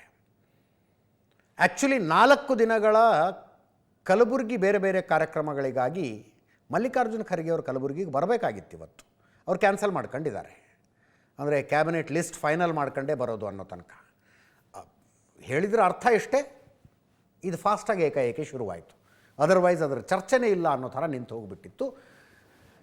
ಈಗ ಯಾರು ಕ್ಯಾಬಿನೆಟ್ ಒಳಗೆ ಬರ್ತಾರೆ, ಯಾರು ಬರೋದಿಲ್ಲ, ಸಿದ್ದರಾಮಯ್ಯನವ್ರ ಕ್ಯಾಬಿನೆಟ್ನಲ್ಲಿದ್ದವ್ರು ಮತ್ತಾರು ಡಿ ಕೆ ಶಿವಕುಮಾರ್ ಅವರ ಕ್ಯಾಬಿನೆಟ್ನಲ್ಲಿರ್ತಾರೆ, ಅದಕ್ಕೊಂದು ಫ್ರೆಶ್ನೆಸ್ ಕೊಡಬೇಕಲ್ಲ ಕ್ಯಾಬಿನೆಟ್ಗೆ. ಹೊಸ ಮುಖಗಳನ್ನು ತಂದರೆ ಹೊಸತನ ಅನಿಸುತ್ತೆ. ಆ ಹೊಸ ಮುಖಗಳು ಯಾವುವು, ಚರ್ಚೆಗಳು ಶುರುವಾಗಿದ್ದಾವೆ. ಅದರ ಮಧ್ಯದಲ್ಲಿ ಒಂದು ವೆರಿ ಇಂಟ್ರೆಸ್ಟಿಂಗ್ ಸುದ್ದಿ ಏನಂದರೆ, KPCC ಅಧ್ಯಕ್ಷ BK ಹರಿಪ್ರಸಾದರಿಗೆ ಮಂತ್ರಿಗಿರಿ ಕೊಡಿಸೋದಕ್ಕೆ ಸಿದ್ದರಾಮಯ್ಯನವರು ಪ್ರಯತ್ನ ಪಡ್ತಾ ಇದ್ದಾರಂತೆ. ಸಿದ್ದರಾಮಯ್ಯನವರು BK ಹರಿಪ್ರಸಾದ್ಗೆ ಮಂತ್ರಿಗಿರಿ ಕೊಡಿಸೋದಕ್ಕೆ ಪ್ರಯತ್ನ ಪಡ್ತಾ ಇದ್ದಾರಂತೆ. ಮುಖ್ಯಮಂತ್ರಿ ಬದಲಾವಣೆಯ ಸಂದರ್ಭದಲ್ಲಿ ನಡೆದಂಥ ಚರ್ಚೆ, ಪೀಕಿಗೆ ಹೋದಂಥ ಚರ್ಚೆ ನಿಮಗೆ ನೆನಪಿದ್ರೆ, KPCC ಅಧ್ಯಕ್ಷರಾಗಬೇಕು ಅಂತ ಕನಸು ಕಾಣ್ತಾ ಕನವರಿಸ್ತಾ ಇದ್ದವರು ಸತೀಶ್ ಜಾರಕಿಹೊಳಿ. ಯಾವಾಗಿಂದ ಇದು? ಮುಖ್ಯಮಂತ್ರಿ ಬದಲಾವಣೆ ಇನ್ನೂ ಪ್ರಶ್ನಾರ್ಥಕ ಚಿಹ್ನೆಯಾಗಿತ್ತು ರೀ. ಹೆಚ್ಚು ಕಡಿಮೆ 1 ವರ್ಷದ ಹಿಂದೆನೇ ಹೇಳಿದ್ರು ಅವರು. 2023ರಲ್ಲಿ ಸರ್ಕಾರ ಅಸ್ತಿತ್ವಕ್ಕೆ ಬಂದಾಗ ಡಿ ಕೆ ಶಿವಕುಮಾರ್ ಅವರು ಲೋಕಸಭಾ ಚುನಾವಣೆ ಮುಗಿಯೋ ತನಕ ಮಾತ್ರ KPCC ಅಧ್ಯಕ್ಷರು ಅಂತ ಹೇಳಿದ್ರಿ. ಲೋಕಸಭಾ ಚುನಾವಣೆ ಮುಗಿದು ಇಷ್ಟು ದಿವಸ ಆಯ್ತು, ಯಾಕಿನ್ನೂ ಬದಲಾವಣೆ ಇಲ್ಲ ಅಂತ ಕೇಳಿದ್ರು ಅವರು. ಸತೀಶ್ ಜಾರಕಿಹೊಳಿ ಅವರು ಒಂದು ಹೆಲಿಕಾಪ್ಟರ್ ತಗೊಂಡಾಗಲೂ ಚರ್ಚೆ ಆಗಿದ್ದದೆ, KPCC ಅಧ್ಯಕ್ಷರಾಗಿ ರಾಜ್ಯ ಸುತ್ತುವುದಕ್ಕೆ ಬೇಕು ಅಂತ ಹೆಲಿಕಾಪ್ಟರ್ ತಗೊಂಡಿದ್ದಾರೆ ಅಂತ. ಅಷ್ಟರ ಮಟ್ಟಿಗೆ ಗಂಭೀರವಾಗಿದ್ದರು ಅವರು KPCC ಅಧ್ಯಕ್ಷ ಸ್ಥಾನದ ಬಗ್ಗೆ. ಆದರೆ ಅವರ ಬೇಡಿಕೆ ಏನಾಗಿತ್ತು? ನನಗೆ KPCC ಅಧ್ಯಕ್ಷ ಸ್ಥಾನವೂ ಬೇಕು, ಮಂತ್ರಿಗಿರಿಯೂ ಬೇಕು ಅಂದರು. 2ರಲ್ಲಿ 1 ಆರಿಸಿಕೊಳ್ಳಿ ಅಂತ ಹೈಕಮಾಂಡ್ ಹೇಳ್ತು. 2ನ್ನೂ ಕೊಡೋಕ್ಕಾಗಲ್ಲ. D K Shivakumar was an exception. ಅವರು ಉಪಮುಖ್ಯಮಂತ್ರಿ, ಏಕೈಕ ಉಪಮುಖ್ಯಮಂತ್ರಿ ಮತ್ತು KPCC ಅಧ್ಯಕ್ಷರಾಗಿದ್ದರು. ಯಾಕಂದರೆ 2023ರಲ್ಲಿ CM ಕ್ಲೇಮ್ ಇತ್ತು, ಅವ್ರದ್ದು ಎಕ್ಸೆಪ್ಷನ್ನು, ಅದನ್ನು ಮತ್ತೆ ರಿಪೀಟ್ ಮಾಡೋದಕ್ಕಾಗಲ್ಲ ಅಂತ ಹೇಳಿದ್ರು. ಅಲ್ಲಿ ದಿಲ್ಲಿಯಲ್ಲಿ ಮಲ್ಲಿಕಾರ್ಜುನ ಖರ್ಗೆ ಅವರು ಒಂದು ಎಕ್ಸೆಪ್ಷನ್. ಅವರು AICC ಅಧ್ಯಕ್ಷರು ಹೌದು, ರಾಜ್ಯಸಭೆ ವಿಪಕ್ಷ ನಾಯಕರು ಹೌದು. ಅವ್ರಿಗೆ ಕೊಟ್ಟಂಗೆ ನಮಗೂ ಕೊಡಿ ಅಂತ ಬೇರೆ ಯಾರು ಕೇಳಕ್ಕೆ ಬರಬೇಡಿ ಅಂತ ಭಾಳ ಸ್ಪಷ್ಟವಾಗಿ ಹೈಕಮಾಂಡ್ ಹೇಳ್ತು. ಸತೀಶ್ ಜಾರಕಿಹೊಳಿ ಅವ್ರ ಮುಂದೆ 2 ಆಯ್ಕೆಗಳಿದ್ವು. ಒಂದು KPCC ಅಧ್ಯಕ್ಷರಾಗಬೇಕು, ಇಲ್ಲ ಮಂತ್ರಿ ಆಗಬೇಕು. KPCC ಅಧ್ಯಕ್ಷರಾಗಿ ರಾಜ್ಯ ಪ್ರವಾಸ ಮಾಡ್ತಾ ಉಳ್ಕೊಂಬಿಟ್ರೆ ಬೆಳಗಾವಿ ರಾಜಕಾರಣನೇ ಕೈ ತಪ್ಪು ಹೋಗ್ಬಿಡುತ್ತೆ ಅಂತ ಅರ್ಥ ಆಯಿತು ಅವ್ರಿಗೆ. ಅರ್ಥ ಆಯಿತು ಮತ್ತು ಕುಟುಂಬದವರೆಲ್ಲ ಸೇರಿ ಅರ್ಥ ಮಾಡಿಸಿದ್ರು ಅಂತಲೂ ಇದೆ. ಬೆಳಗಾವಿ ರಾಜಕಾರಣದ ಮೇಲೆ ಹಿಡಿತಾ ಇಲ್ಲದೆ KPCC ಅಧ್ಯಕ್ಷ ಸ್ಥಾನ ತಗೊಂಡು ಏನು ಮಾಡೋದು ಅಂತ ನಾನು ಮಂತ್ರಿನೇ ಆಗಿರ್ತೀನಿ ಅಂತ ಮಂತ್ರಿ ಆದರು. ಈಗ BK ಹರಿಪ್ರಸಾದ್ ಅವರು KPCC ಅಧ್ಯಕ್ಷರಾಗಿದ್ದಾರೆ, ಅವರಿಗೆ ಮಂತ್ರಿಗಿರಿ ಕೊಡಬೇಕು. ಇನ್ನೂ ಒಂದು ಹೆಜ್ಜೆ ಮುಂದೆ ಹೋಗಿ ಸಿದ್ದರಾಮಯ್ಯನವರು ಅವರನ್ನು ಉಪಮುಖ್ಯಮಂತ್ರಿ ಮಾಡಬೇಕು ಅಂತಿದ್ದಾರಂತೆ. SC ಸಮುದಾಯ, SC ಬಲ ಸಮುದಾಯದಿಂದ ಡಾಕ್ಟರ್ G ಪರಮೇಶ್ವರ್ ಆಗಿದ್ದಾರೆ. ಹಿಂದುಳಿದ ವರ್ಗದಿಂದ BK ಹರಿಪ್ರಸಾದ್ ಅವರು, ಒಕ್ಕಲಿಗ ಸಮುದಾಯದಿಂದ ಮುಖ್ಯಮಂತ್ರಿನೇ ಇದ್ದಾರೆ. ಅಲ್ಲಿಗೆ ಕರೆಕ್ಟ್ ಆಗುತ್ತೆ ನೋಡಿ ಸಾಮಾಜಿಕ ನ್ಯಾಯ ಅನ್ನುವ ವಾದವನ್ನು ಸಿದ್ದರಾಮಯ್ಯನವರು ಮಾಡ್ತಾ ಇದ್ದಾರಂತೆ. ಸಹಜವಾಗಿ ಒಂದು ಪ್ರಶ್ನೆ ಬರುತ್ತೆ, ಸತೀಶ್ ಜಾರಕಿಹೊಳಿ ಅವ್ರಿಗೆ ಎರಡನ್ನೂ ಕೊಡಿಸ್ಬಿಟ್ಟಿದ್ರೆ ಮುಗಿತಿತ್ತಲ್ಲ ಸಿದ್ದರಾಮಯ್ಯನವರು? ನೋ. ರಾಜಕಾರಣದಲ್ಲಿ ಯಾವಾಗ ಸಂಬಂಧಗಳು ಏನಾಗ್ತವೋ ಹೇಳೋದಕ್ಕೆ ಬರೋದಿಲ್ಲ. ಸತೀಶ್ ಜಾರಕಿಹೊಳಿ ಅವ್ರಿಗೂ ಸಿದ್ದರಾಮಯ್ಯನವ್ರಿಗೂ ಅಷ್ಟು ಸರಿ ಇಲ್ಲ ಅಂತಾರಲ್ಲ, ಆವಾಗ ಇಂಥ ಹೌದು ಅನ್ನೋದಕ್ಕೆ, ಹೌದು ಅಂತ ನಂಬೋದಕ್ಕೆ ಇವೆಲ್ಲ ಸಿಗ್ತಾ ಹೋಗ್ತಾವೆ ನೋಡಿ. ಸತೀಶ್ ಜಾರಕಿಹೊಳಿ ಅವರಿಗೆ 2 ಕೊಡಿ ಅಂತ ಸಿದ್ದರಾಮಯ್ಯನವ್ರು ಹೇಳ್ಬೋದಾಗಿತ್ತು, ಹೇಳಲಿಲ್ಲ. BK ಹರಿಪ್ರಸಾದರನ್ನು KPCC ಅಧ್ಯಕ್ಷರನ್ನಾಗಿ ಮಾಡಬೇಕು ಅಂತ ಅಧ್ಯಕ್ಷರನ್ನಾಗಿ ಮಾಡಿದ್ರು. ಈಗ ಬೇರೆ ಬೇರೆ ಕಾರಣಗಳನ್ನು ಹೇಳ್ತಾ ಇದ್ದಾರೆ ಅವರು. ರಿಸೋರ್ಸಸ್ ಬೇಕಾಗತ್ತೆ, ಅದಾಗತ್ತೆ, ಇದಾಗತ್ತೆ, ಅವರಿಗೆ ಮಂತ್ರಿಗಿರಿ ಕೊಡಬೇಕು ಅಂತ, ಉಪಮುಖ್ಯಮಂತ್ರಿ ಮಾಡಬೇಕು ಅಂತಲೂ ವಾದ ಮಾಡ್ತಿದ್ದಾರಂತೆ, ಸಮಾಜ ಕಲ್ಯಾಣ ಇಲಾಖೆ ಕೊಡಬೇಕು ಅಂತಲೂ ಹೇಳ್ತಿದ್ದಾರಂತೆ. ಸಿದ್ದರಾಮಯ್ಯನವರ ಮಾತೇನಾದರೂ ನಡೆದ್ರೆ ಸತೀಶ್ ಜಾರಕಿಹೊಳಿ ಏನು ಮಾಡ್ತಾರೆ ಅಂತ, ಅಂದರೆ ಪೊಲಿಟಿಕಲಿ ಏನಾದ್ರು ನಿರ್ಣಯ ತಗೊಳ್ತಾರ? ಸಿದ್ದರಾಮಯ್ಯನವರ ಉತ್ತರಾಧಿಕಾರಿಯೇ ಸತೀಶ್ ಜಾರಕಿಹೊಳಿ ಅನ್ನುವಲ್ಲಿಂದ ಸಿದ್ದರಾಮಯ್ಯನವರು ಇವ್ರನ್ನ ಪಕ್ಕಕ್ಕೆ ಸರಿಸಿ ಇನ್ನೊಬ್ಬರನ್ನು ಬೆಳೆಸಬೇಕಾದ ರೀತಿಯಲ್ಲಿ ಬೆಳೆಸಿದ್ರು ಅನ್ನೋ ತನಕ ರಾಜಕೀಯ ಬದಲಾಯಿತು. ಇದು 2 ರಿಂದ 3 ತಿಂಗಳಲ್ಲಿ ಆದಂಥ ಬದಲಾವಣೆ. ಇದು 2 ರಿಂದ 3 ತಿಂಗಳಲ್ಲಿ ಇಂಟ್ರೆಸ್ಟಿಂಗ್ ಇದೆ ರಾಜಕಾರಣ. ನೋಡೋಣ. ಅದಕ್ಕಿಂತಲೂ ಕುತೂಹಲಕಾರಿಯಾದದ್ದು DK ಶಿವಕುಮಾರ್ ಅವರ ಸಚಿವ ಸಂಪುಟದಲ್ಲಿ ಯಾರು ಬರ್ತಾರೆ ಅಂತ. ಶನಿವಾರ ಭಾನುವಾರ ದಿಲ್ಲಿಗೆ ಹೋಗ್ತಾರಂತೆ. ಸೋಮವಾರ ಮಂಗಳವಾರದಷ್ಟೊತ್ತಿಗೆ ಒಂದು ಲಿಸ್ಟ್ ಫೈನಲ್ ಆದರೂ ಆಗಬಹುದು. ಅದಾದ ತಕ್ಷಣ ಸಚಿವ ಸಂಪುಟ ವಿಸ್ತರಣೆ ಆದರೆ ಆಷಾಢದಲ್ಲಿ ಆದಂಗೆ ಆಗುತ್ತೆ. ಆಷಾಢ ಏನೋ ಶುಭ ಕಾರ್ಯಗಳನ್ನು ಮಾಡಬಾರ್ದು ಅಂತಾರೆ. ಆಷಾಢದಲ್ಲಿ ಸಚಿವ ಸಂಪುಟ ವಿಸ್ತರಣೆ ಆಗುತ್ತೆ. DK ಶಿವಕುಮಾರ್ ಅವರು ಧಾರ್ಮಿಕ ನಂಬಿಕೆಗಳ ವಿಷಯದಲ್ಲಿ ರಾಜಿ ಇಲ್ಲ. ಅವ್ರದ್ದು ಬೆಳಗಾವಿಗೆ ಹೋಗಿದ್ದಾರೆ, ಸುವರ್ಣಸೌಧಕ್ಕೆ ಹೋಗಿದ್ದರು. ಸುವರ್ಣಸೌಧಕ್ಕೆ ಪಶ್ಚಿಮ ದ್ವಾರ ಇರೋದು, ಪಶ್ಚಿಮ ದ್ವಾರದಿಂದ ಒಳಗೆ ಹೋಗಿಲ್ಲ ಅವರು, ಉತ್ತರ ದ್ವಾರದಿಂದ ಒಳಗೆ ಹೋದ್ರಂತೆ. ಪೂಜೆ ಗೀಜೆ ಮಾಡಿ ಎಲ್ಲ ಆಗಿದೆ. ಇದರೊಂದಿಗೆ ಇವತ್ತಿನ ನ್ಯೂಸ್ ಅವರ್ ಮುಗಿಸ್ತಾ ಇದ್ದೀನಿ. ನೇರ ದಿಟ್ಟ ನಿರಂತರ ಸುದ್ದಿಗಾಗಿ ನೋಡ್ತಾ ಇರಿ ಏಷ್ಯಾನೆಟ್ ಸುವರ್ಣ ನ್ಯೂಸ್.